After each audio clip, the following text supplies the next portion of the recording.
Telecom इन store promoter unit 5 computer का ज्ञान और अभ्यास अध्याय 5.4 एमएस एक्सेल।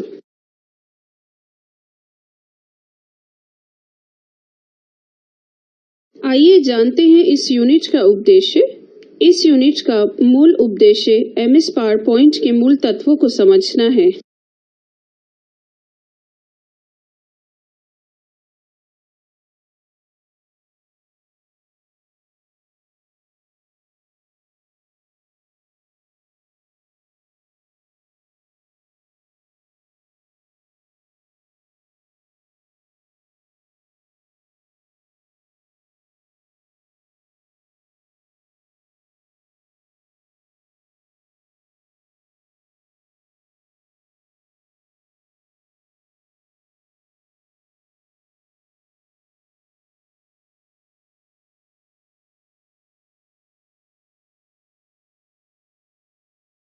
आइए जानते हैं एमएस एक्सेल में होम टैब का महत्व।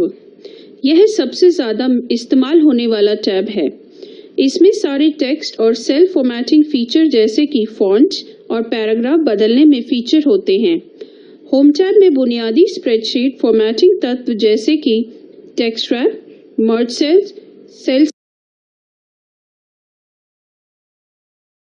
स्टाइल आदि होते हैं।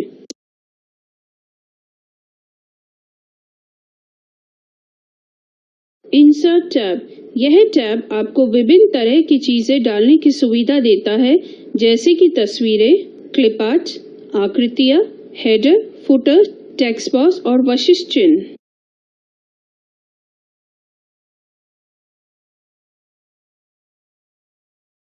फॉर्मूला टैब, इस टैब में फॉर्मूला बनाने की कमांड होती है। इस टैब में बहुत प्रभावी और शानदार फंक्शन लाइब्रेरी होती है जो आपको स्प्रेडशीट के काम के लिए फॉर्मूला और फंक्शन बनाने में सहायता करती है।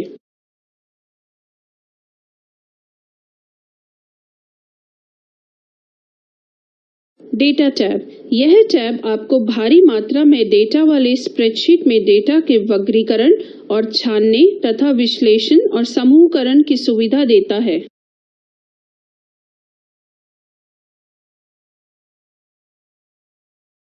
रिव्यू टैब, यह टैब आपको सुरक्षा विकल्प और स्पेलिंग व ग्रामर संबंधी दोषों को दूर करने के लिए विकल्प मुहैया कराता है।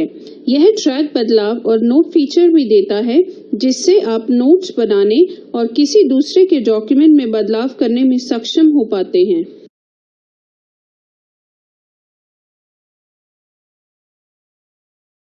व्यू टैब, यह टैब आपको डॉक्यूमेंट या व्यू बदलने के साथ साथ फ्रीजिंग, पैन को अलग अलग करने, ग्रिड लाइन देखने और सेल को गायब करने के विकल्प भी देता है।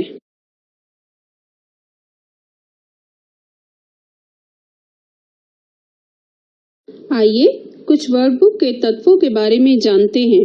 नेम बॉक्स, नेम बॉक्स आपको सेलेक्टेड सेल की लोकेशन या नाम बताता है।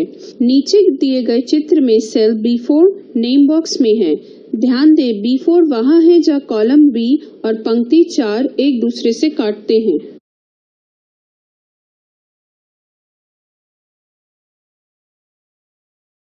फॉर्मूला बार, फॉर्मूला बार में आप कोई डेटा, फॉर्मूला या फंक्शन डाल और एडिट कर सकते हैं जो एक विकल्प सेल में दिखाई देगा। नीचे दिए गए चित्र में C1 सेल और 1984 फॉर्मूला बार में डाला गया है। जब आप कैसे डाटा फॉर्मूला बार और C1 सेल दोनों में दिखाई देगा।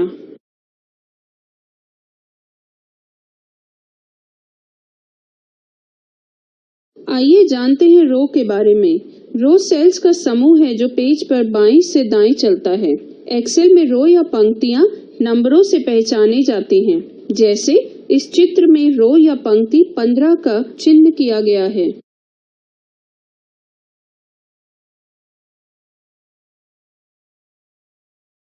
अब जानते हैं कॉलम के बारे में। एक कॉलम सेल्स का समूह होता है जो पेज के ऊपर से नीचे की ओर बने होते हैं। एक्सेल में कॉलम लेटर्स या अक्षरों से पहचाने जाते हैं। कॉलम नीचे के चित्र में चिन्हित किया गया है।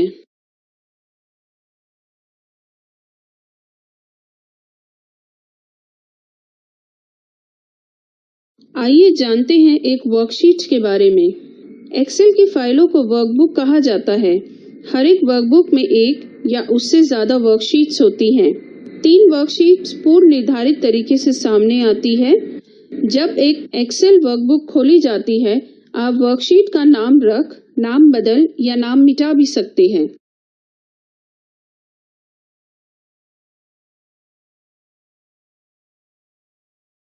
आइए जानते हैं एक एक्सेल किस प्रकार शुरू की जा सकती है। आपके डेस्कटॉप पर एक्सेल का शॉर्टकट हो सकता है। अगर है तो उसके आइकॉन पर डबल क्लिक करें और एक्सेल खुल जाएगा। अगर नहीं तो निम्नलिखित तरीका अपनाएं। स्टार्ट बटन पर क्लिक करें, प्रोग्राम को हाईलाइट करें, माइक्रोसॉफ्ट ऑफिस को हाईलाइट करें और एमएस एक्सेल को क्लिक करें।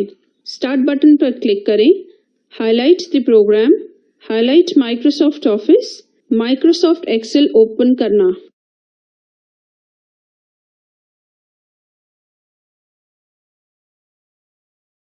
आप जानते हैं एक एक्सेल में एक नई वर्कबुक किस प्रकार बनाई जा सकती है। फाइल टैब और फिर न्यू पर क्लिक करें। उपलब्ध टेम्पलेट के नीचे ब्लैंक वर्कबुक या क्रिएट पर डबल क्लिक करें।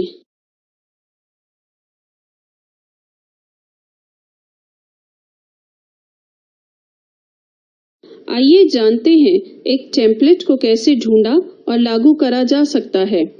एक्सेल आपको टेम्पलेट बनाने में सक्षम बनाता है। यदि आपको टेम्पलेट को ढूंढना हो तो निम्न चीजों का ध्यान रखें। फाइल टैब पर जाकर न्यू पर क्लिक करें। उपलब्ध टेम्पलेट के अंदर इन चीजों का पालन करें। हाल ही में इस्तेमाल किए गए टेम्पलेट को दोबारा खोलने के लिए रीसेंट टेम्पलेट पर क्लिक करें और फिर वांछित टेम्पलेट पर क्लिक करके फिर क्रिएट पर क्लिक करें। अपने द्वारा इंस्टॉल टेम्पलेट का इस्तेमाल करने के लिए माई टेम्पलेट्स पर क्लिक करें। इच्छित टेम्पलेट को चुनें और फिर ओके पर क्लिक करें। office.com पर office.com टेम्पलेट्स के अंतर्गत आते टेम्पलेट में से टेम्पलेट चुनने के लिए कैटेगरी पर क्लिक करें। अपनी इच्छित टेम्पलेट चुनें और फिर office.com में अपने कंप्यूटर पर टेम्पलेट डाउनलोड करने के लिए डाउनलोड पर क्लिक करें। इच्छित टेम्पलेट पर एक बार आप क्लिक करेंगे तो यह आपकी स्क्रीन पर न्यू डॉक्यूमेंट के तौर पर दिख जाएगा।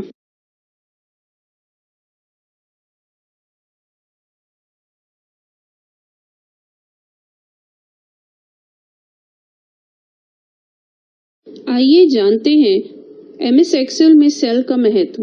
वर्कशीट का हर एक चौकोर डिब्बा एक सेल कहलाता है। एक सेल पंक्ति और कॉलम का इंटरसेक्शन है। हर एक सेल का एक नाम या एड्रेस होता है जो पंक्ति और कॉलम के कटाव पर आधारित होता है। चिन्हित सेल पर एड्रेस नेम बॉक्स में दिखाता है। इस चित्र में आप B3 को सेलेक्ट किया हुआ देख सकते हैं।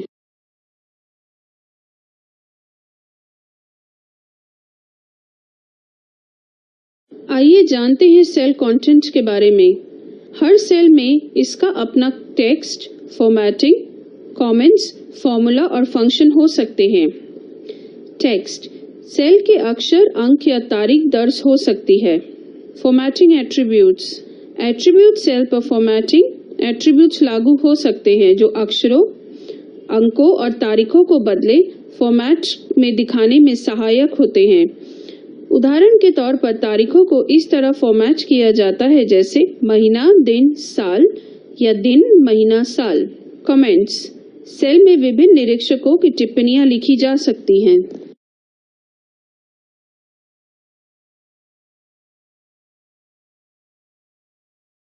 आइए जानते हैं एक सेल में कंटेंट इंसर्ट करने का तरीका। सेल को सिलेक्ट करने के लिए उस पर क्लिक करें। कीबोर्ड की मदद से कंटेंट या सामग्री को चिन्हित सेल में डालें। कंटेंट सेल और फॉर्मूला बार में दिखाई देने लगेगा। आप सेल की सामग्री को फॉर्मूला बार में ही एंटर और एडिट कर सकते हैं।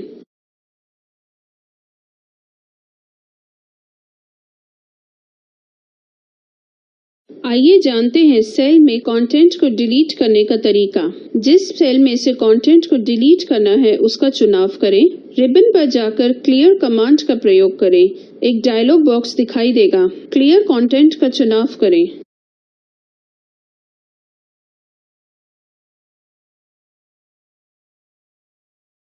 आइए जानते हैं एक्सेल में सेल डिलीट करने का तरीका। जिस सेल को डिलीट करना हो उसका चुनाव करें।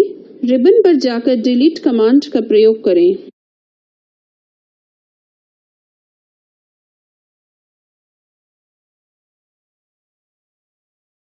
आइए जानते हैं डेटा को कट, कॉपी और पेस्ट करने का तरीका। पहला, मूव या कॉपी सेल। जब आप किसी सेल को कॉपी या मूव करते हैं, एक्सेल सारे सेल को मूव या कॉपी कर देता है, जिससे फॉर्मूले और उसके नतीजे, सेल फॉर्मेट और टिप्पणियां भी शामिल होती हैं। जिस सेल को आपको मूव या कॉपी करना हो उसका चुनाव करें। होम टैब पर क्लिपबोर्ड ग्रुप के अंदर निम्न चीजें करें। मूव करने के लिए सेल को कट करें, कॉपी करने के लिए कॉपी करें। यदि आपको कोई सूचना सेल में डालनी हो तो बीच में क्लिक करें। होम टैब पर जाकर क्लिपबोर्ड के अंदर क्लिक करने से पेस्ट करें।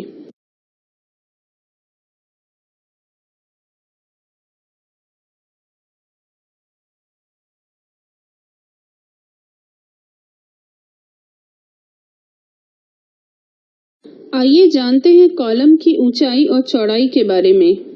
एक वर्कशीट में आप कॉलम की चौड़ाई 0 से 255 और पंक्ति की खड़ाई 0 से 409 तक कर सकते हैं। यह वैल्यू बताती है कि आप एक मानक फ़ॉन्ट आधारित कितने अक्षरों को एक सेल के बीच दर्ज कर सकते हैं। कॉलम की पूर्व निर्धारित चौड़ाई 8.43 अक्षर और पंक्ति की खड़ाई 12.75 पॉइंट्स होती है। अगर किसी कॉलम या पंक्ति की चौड़ाई 0 हो तो यह दिखाई नहीं देता।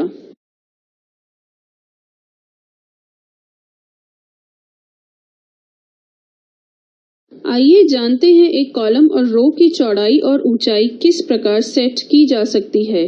जिस रो और कॉलम को आपको बदलना हो उसका चुनाव करें। होम टैब के अंदर सेल ग्रुप में फॉर्मेट पर क्लिक करें। सेल की टैब में जाकर कॉलम या रो की ऊंचाई व चौड़ाई को बदलें। एक कॉलम विड्थ और रो हाइट बॉक्स दिखाई देगा। कॉलम विड्थ और रो हाइट बॉक्स के वह आकार दर्ज करें जो आप कॉलम या रो में चाहते हैं।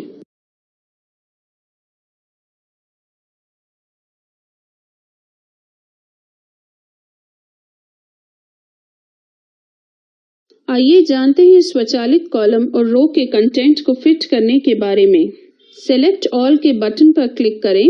रो, कॉलम की हेडिंग और बाउंड्री पर कहीं भी डबल क्लिक करें। सभी कॉलम या रो का आकार पूर्व वर्कशीट में बदल जाएगा।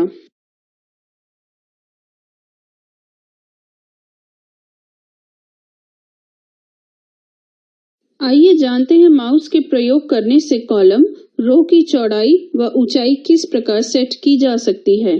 दो रो या कॉलम के बीच की लाइन पर कर्सर को रखें।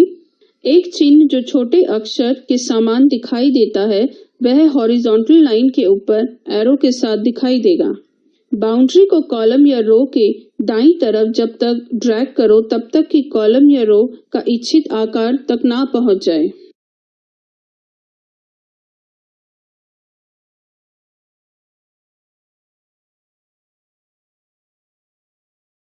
अब जानते हैं कि अगर हमें काफी सारी रो या कॉलम की चौड़ाई बदलनी हो तो वह हम किस प्रकार कर सकते हैं। उस रो या कॉलम का चुनाव करें जिसे आप बदलना चाहते हैं। बाउंड्री को सिलेक्टेड कॉलम या रो हेडिंग के राइट में लाकर डबल क्लिक करें। सभी सेलेक्ट कॉलम रो का आकार बदल जाएगा।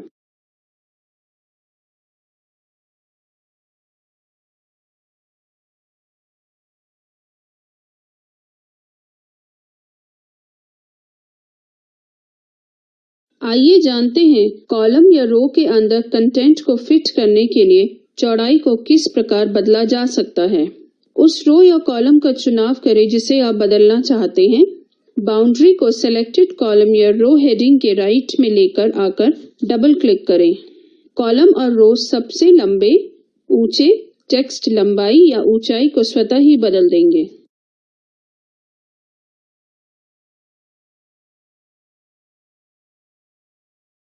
आइए जानते हैं सेल को मर्ज और स्प्लिट करने के बारे में। जब आप एक साथ स्थित हो या दूसरे से ज्यादा सेल्स को हॉरिजॉन्टल या वर्टिकल रूप से मर्ज करते हो तो यह एक से ज्यादा कॉलम या रो एक ही सेल के रूप में दिखाई देने लगता है। जब आप सेल्स को मर्ज करते हो तो केवल एक ही सेल का कंटेंट दिखाई देता है।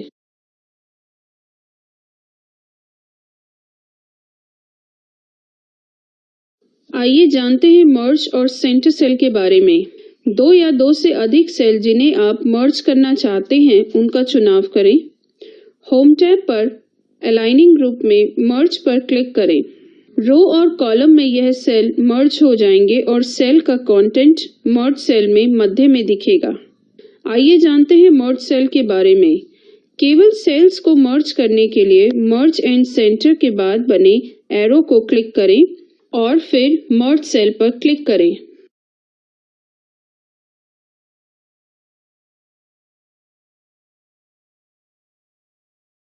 स्प्लिट सेल, उन सेल का चुनाव करें जिसे आप स्प्लिट करना चाहते हैं। मर्ज या मिलाए गए सेल्स को अलग करने के लिए स्प्लिट पर क्लिक करें। सेल एक दूसरे से अलग बक्सों के रूप में दिखने लगेंगे और उनका कंटेंट सबसे ऊपर बाईं तरफ से अलग हुए सेल में दिखाई देगा।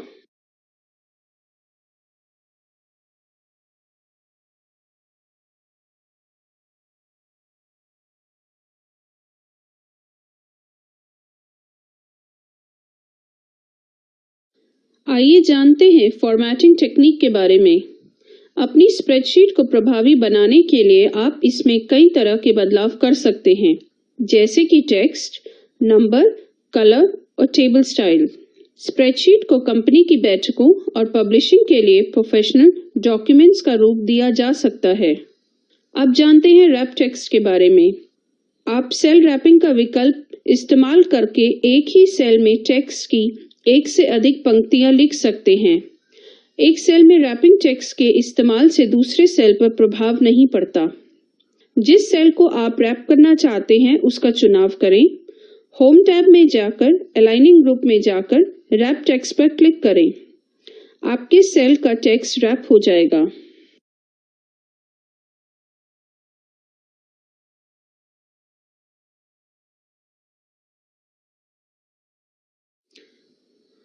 आइए जानते हैं फॉर्मेटिंग टेक्निक के बारे में। अपनी स्प्रेडशीट को प्रभावी बनाने के लिए आप इसमें कई तरह के बदलाव कर सकते हैं, जैसे कि टेक्स्ट, नंबर, कलर और टेबल स्टाइल। स्प्रेडशीट को कंपनी की बैठकों और पब्लिशिंग के लिए प्रोफेशनल डॉक्यूमेंट्स का रूप दिया जा सकता है। अब जानते हैं रैप टेक्स्ट के बारे में। आप सेल रैपिंग का विकल्प इस्तेमाल करके एक ही सेल में टेक्स्ट की एक से अधिक पंक्तियां लिख सकते हैं। एक सेल में रैपिंग टेक्स्ट के इस्तेमाल से दूसरे सेल पर प्रभाव नहीं पड़ता। जिस सेल को आप रैप करना चाहते हैं उसका चुनाव करें। होम टैब में जाकर अलाइनिंग ग्रुप में जाकर रैप टेक्स्ट पर क्लिक करें। आपके सेल का टेक्स्ट रैप हो जाएगा।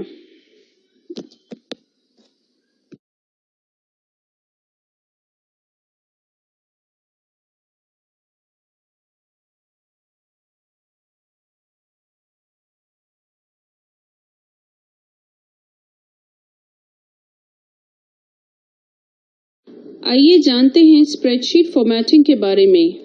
सबसे पहले सेल और टेक्स्ट की कलरिंग के बारे में जानते हैं। आप सेल में कई प्रकार के रंग मैन्युअली भर सकते हैं। सबसे पहले सेल फिल के बारे में जानते हैं। जिस सेल का रंग बदलना हो उसका चुनाव करें। होम टैब पर जाकर फॉन्ट ग्रुप में जाकर निम्न कार्य करें। सेल को रंग से भरने के लिए फिल कलर के बाद एरो पर क्लिक करें और फिर थीम कलर या स्टैंडर्ड कलर्स के अंतर्गत दिए गए रंगों में से चुनाव करें। सेल को अपने द्वारा निर्धारित किए गए रंग में काम करने के लिए फिल कलर के बाद दिख रहे एरो पर क्लिक करें और फिर डबल क्लिक करें और फिर कलर डायलॉग बॉक्स में जाकर इच्छित रंग का चुनाव करें। यदि आपको हाल ही में प्रयोग किए रंग को भरना हो तो फिर फिल कलर पर क्लिक करें।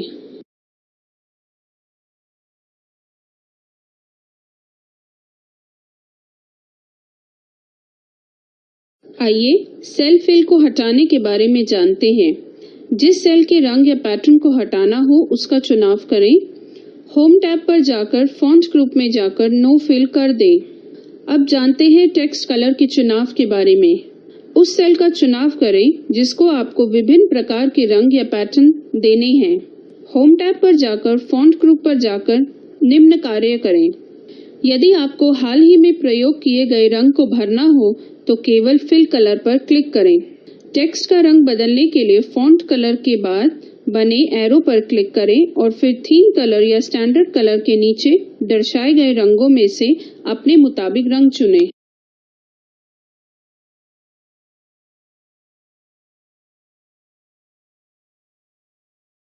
आइए जानते हैं टेक्स्ट को बोल्ड, अंडरलाइन और इटैलिक करने के बारे में। होम टैब पर जाकर फॉन्ट ग्रुप पर जाकर चुनाव करें। बोल्ड, इटैलिक और अंडरलाइन पर क्लिक करें। सेलेक्टेड कमांड लागू हो जाएगी। अब जानते हैं वर्कशीट टैब के बारे में। शीट टैब पर जाकर राइट क्लिक करके कस्टमाइज पर क्लिक करें। शीट का नाम बदलने के लिए रीनेम पर क्लिक करें। टैब का रंग बदलने के लिए भी अपने अनुसार रंग को बदलें और सूचना स्प्रेडशीट के बीच में आ जाएगी।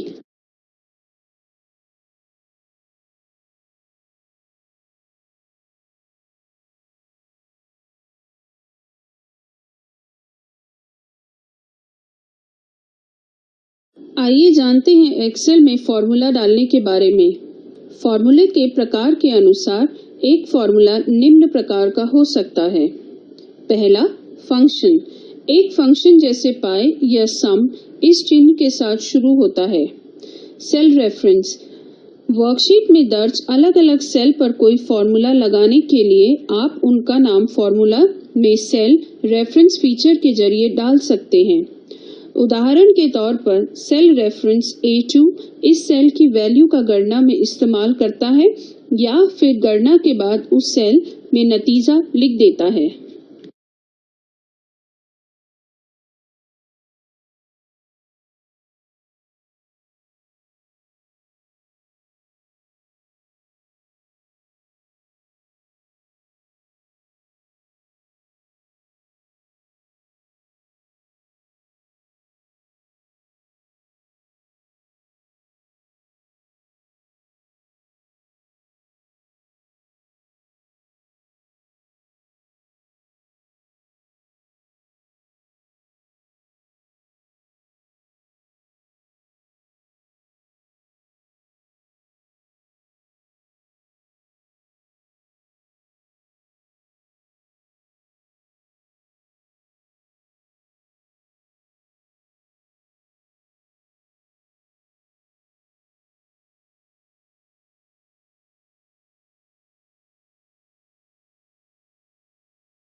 आइए जानते हैं सेल रेफरेंस के साथ फॉर्मूला बनाने के बारे में।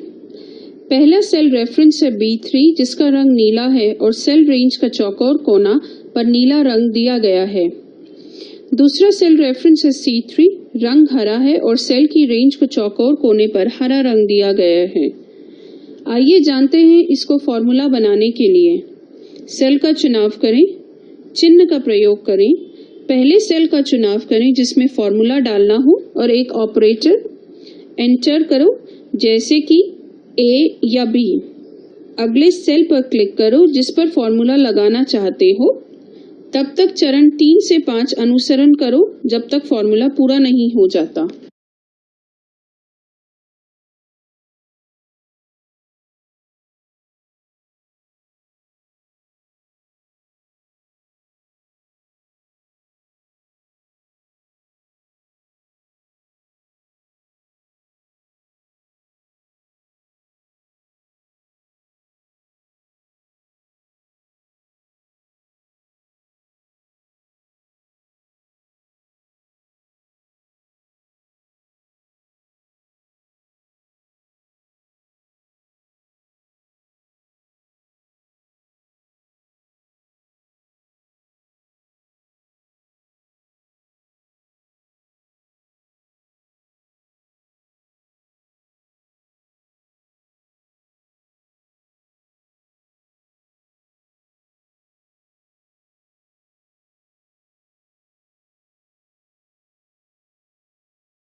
आइए जानते हैं ऑटोसम के प्रयोग के बारे में। त्वरित जोड़ के परिणाम के लिए इसका प्रयोग करें। सेल का चुनाव करें। होम टैब पर जाकर एडिटिंग ग्रुप में जाएं। अंकों को जोड़ने के लिए नंबर्स पर क्लिक करें या इच्छित फंक्शन लागू करने के लिए ऑटोसम के बाद बने एरो पर क्लिक करें।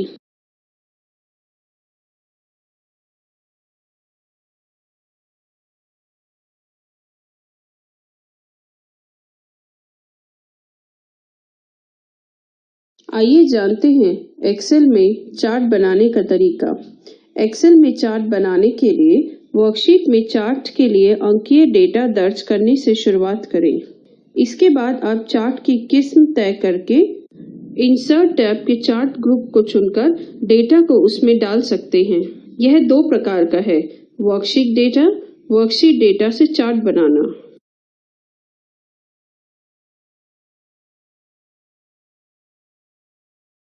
आइए जानते हैं एक्सेल में चार्ट बनाने का तरीका। वर्कशीट में चार्ट में डाले जाने वाले डेटा को व्यवस्थित करें। डेटा को कॉलम और पंक्तियों के रूप में दर्ज कर सकते हैं। एक्सेल स्वयं ही डेटा को चार्ट में दर्ज करने का बेहतर तरीका चुन लेगा।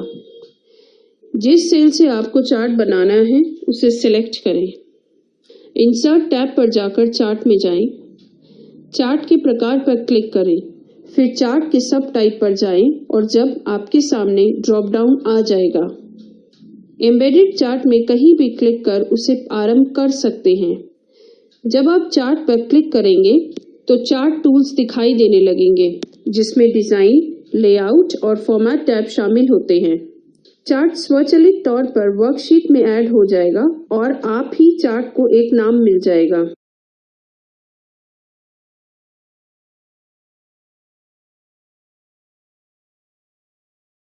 आइए चार्ट के कुछ एलिमेंट्स को जानते हैं। एक चार्ट में कई अवयव होते हैं। इसमें से कुछ अवयव या एलिमेंट पूर्व निर्धारित रूप से दिखाई दे जाते हैं, जबकि बाकी को जरूरत के अनुसार जोड़ा जा सकता है। आप चार्ट एलिमेंट्स का डिस्प्ले उन्हें चार्ट में दूसरी जगह मूव करके उनका साइज बदलकर या फॉर्मेट बदलकर चेंज कर सकते हैं। आप अनचाहे चार्ट तत्वों को हटा भी सकते हैं। चार्ट एरिया चार्ट और उसे एलिमेंट का पूर्ण क्षेत्र होता है। प्लॉट एरिया चार्ट का वह एरिया होता है जहां एक्सेस से बाउंड होता है। कैटेगरी और वैल्यू दूरी के आयाम हैं, जिनके साथ साथ डेटा को चार्ट में दर्ज किया जाता है।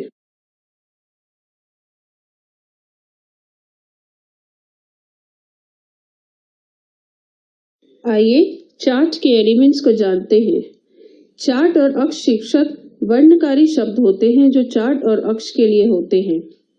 एक डेटा सीरीज के भीतर उसकी विस्तृत जानकारी हासिल करने और सूचना दर्ज करने के लिए डेटा लेबल का इस्तेमाल किया जाता है। लेआउट टैब पर जाकर प्रॉपर्टी ग्रुप बनाकर चार्ट टेक्स्ट बॉक्स नेम पर क्लिक करें। नया चार्ट का नाम डालें, एंटर प्रेस करें।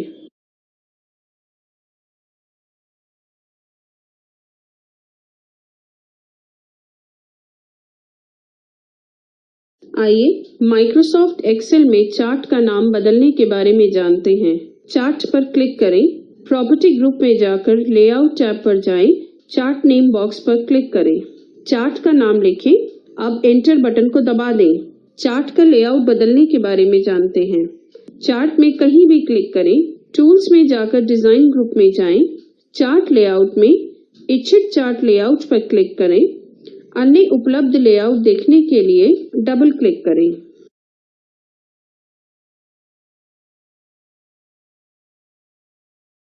आइए चार्ट का स्टाइल बदलने के बारे में जानते हैं।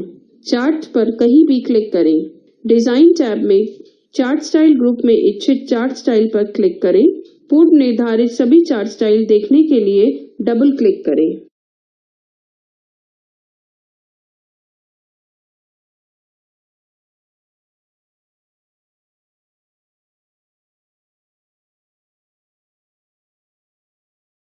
आइए एडवांस स्प्रेडशीट मॉडिफिकेशन के बारे में जानते हैं। एक बार आपने बुनियादी वर्कशीट बना ली, फिर आपका काम आसान और सुगम बनाने के लिए इसमें ढेर सारी चीजें उपलब्ध हैं।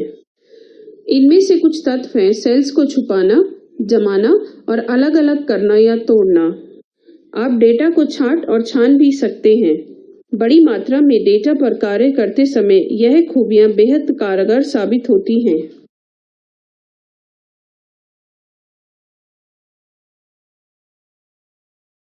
आइए जानते हैं रो या कॉलम को हाइड और डिस्प्ले करने का तरीका। आप एक पंक्ति या कॉलम को हाइड कमांड का इस्तेमाल करते हुए छुपा भी सकते हैं या इसकी चौड़ाई या लंबाई 0 करके इसे अदृश्य कर सकते हैं। आप इसे फिर से अनहाइड कमांड में दिखा सकते हैं। आप एक बार में एक या एक से अधिक निर्धारित सेल्स, कॉलम या पंक्तियों को दिखा और छुपा सकते हैं। आप जानते हैं किस प्रकार रो या कॉलम को हाइड कराना चाहिए। जिस रो या कॉलम को आपको हाइड करना हो उसका चुनाव करें। होम टैब पर जाकर सेल ग्रुप में फॉर्मेट पर क्लिक करें। विजिबिलिटी के अंतर्गत हाइड और अनहाइड को पॉइंट करें और फिर हाइड रोज और हाइड कॉलम्स पर क्लिक करें।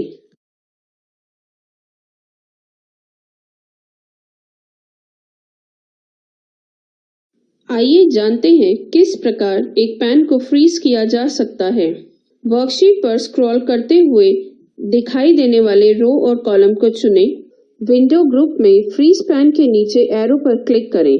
अब निम्न कार्य करें। एक रो को लॉक करने के लिए टॉप रो को ही फ्रीज करें। एक कॉलम को लॉक करने के लिए टॉप कॉलम को ही फ्रीज करें। यदि एक से अधिक रो या कॉलम को लॉक करना है तो एक ही समय पर फ्रीज पैन को क्लिक करें। व्यू टैब पर जाकर विंडो ग्रुप पर एरो बिलो फ्रीज पैन पर क्लिक करें। यदि अनफ्रीज करना हो तो केवल अनफ्रीज पर क्लिक करें।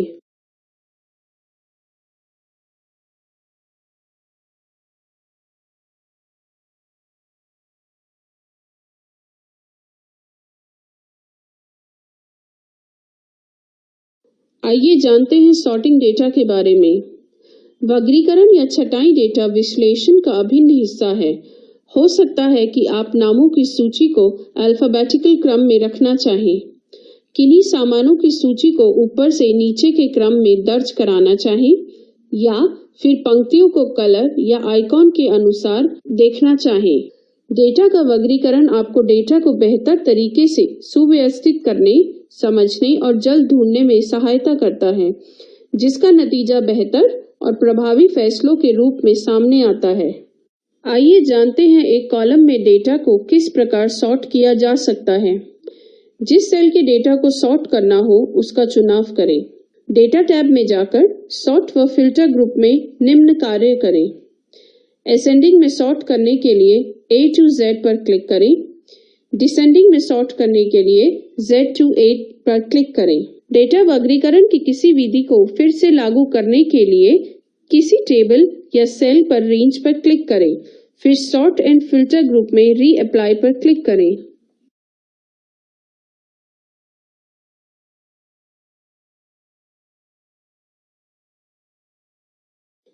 आइए जानते हैं विभिन्न कॉलम या रो में डेटा किस प्रकार सॉर्ट किया जा सकता है।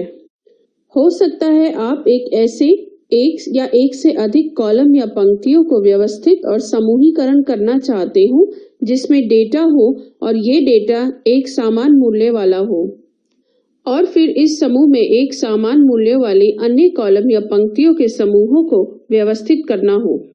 यह प्रतिक्रिया हम कुछ इस प्रकार कर सकते हैं। जिस एक से दो सेल या कॉलम के डेटा को सपोर्ट करना हो उसका चुनाव करें। डेटा टैब के अंदर सॉर्ट एवं फिल्टर ग्रुप में जाकर सॉर्ट पर क्लिक करें। सॉर्ट डायलॉग बॉक्स खुल जाएगा। कॉलम के अधीन सॉर्ट बाय बॉक्स में पहला कॉलम चुनें जिसे आप व्यवस्थित करना चाहते हैं। सॉर्ट ऑन करने के अंदर सॉर्ट के प्रकार का सिलेक्ट करें। वह कुछ इस प्रकार है। टेक्स्ट, नंबर या दिनांक में सॉर्ट करने के लिए वैल्यू को सिलेक्ट करें। फॉर्मेट में सॉर्ट करने के लिए सेल का रंग, फॉन्ट का रंग और सेल आइकन पर सिलेक्ट करें।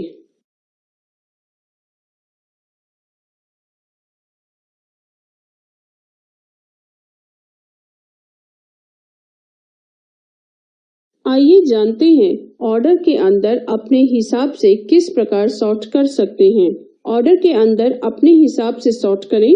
टेक्स्ट के लिए A to Z या Z to A को सिलेक्ट करें।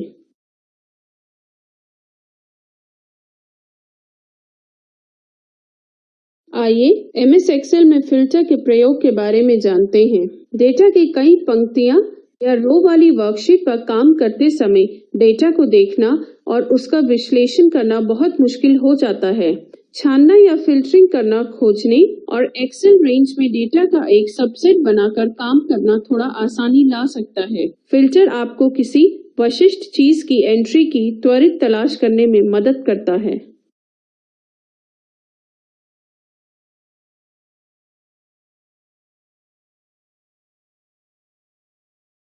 आइए जानते हैं फिल्टर को तैयार करने के बारे में। सुनिश्चित बनाएं कि आपकी वर्कशीट का डेटा साफ सुथरा और संक्षिप्त हो और आप इसकी छानबीन आसानी से कर सकेंगे। अपना डेटा बनाने के लिए निम्नलिखित निर्देशों का पालन करें। हेडिंग का प्रयोग। टॉप में हेडिंग का होना जरूरी होता है। डेटा को मिक्स ना करें। टेक्स्ट और नंबर को मिक्स ना करें। रुके नहीं, बीच में खाली रो या कॉलम ना छोड़ें। अलग रखें। छाने जाने वाला डेटा को उसकी अपनी वर्कशीट में रखना चाहिए। अगर नहीं तो इसे अन्य डेटा से अलग करने के लिए बीच में खाली पंक्ति या कॉलम डालें।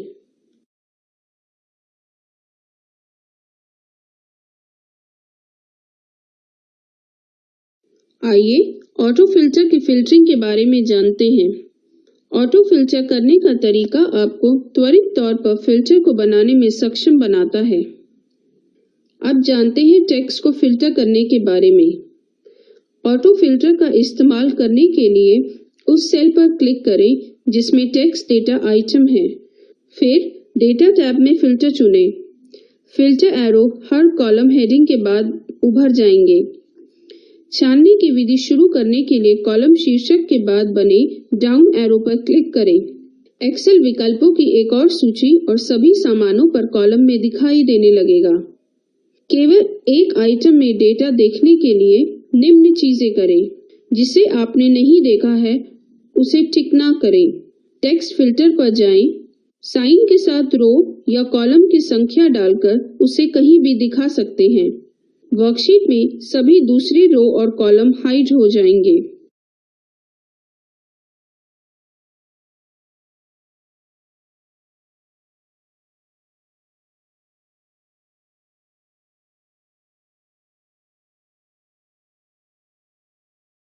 आइए जानते हैं हम एक्सेल स्प्रेडशीट को अंतिम टच किस प्रकार दे सकते हैं। स्पेल चेक फीचर का प्रयोग करना। एक्सेल में वर्ड और पावरपॉइंट की तरह स्पेल चेक फीचर नहीं होता। स्पेल चेक और ग्रामर जांच के लिए आपको स्पेलिंग और ग्रामर फीचर का इस्तेमाल करना होगा। यह कुछ इस प्रकार है। रिव्यू टैब पर क्लिक करें। स्पेलिंग और ग्रामर कमांड्स पर क्लिक करें। एक स्पेलिंग और ग्रामर बॉक्स दिखाई देगा। इस बॉक्स की मदद से स्पेलिंग या ग्रामर संबंधी किसी दोष को दूर कर सकते हैं।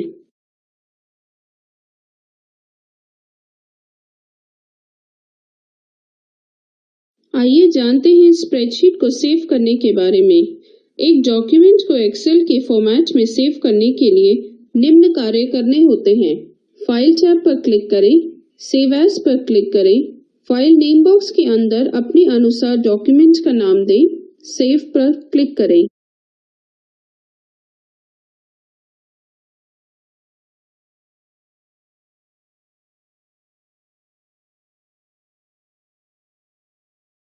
आइए जानते हैं प्रिंट प्रीव्यू के बारे में।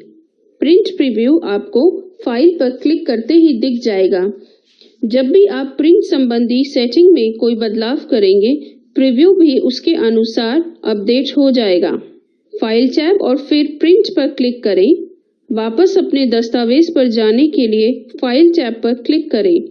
आपके डॉक्यूमेंट का एक प्रीव्यू स्वतः ही उभर आएगा। सभी पन्नों को देखने के लिए प्रीव्यू के नीचे बने एरो पर क्लिक करें।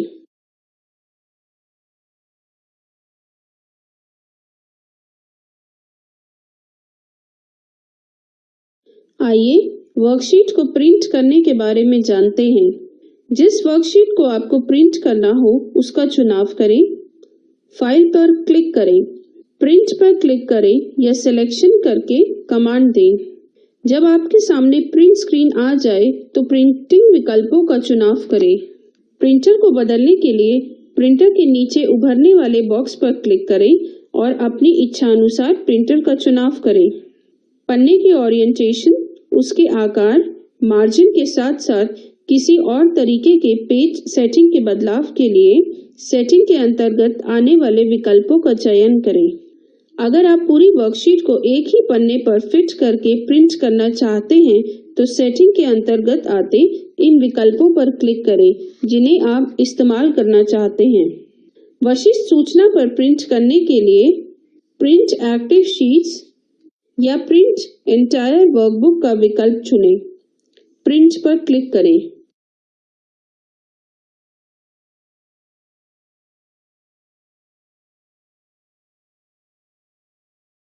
धन्यवाद।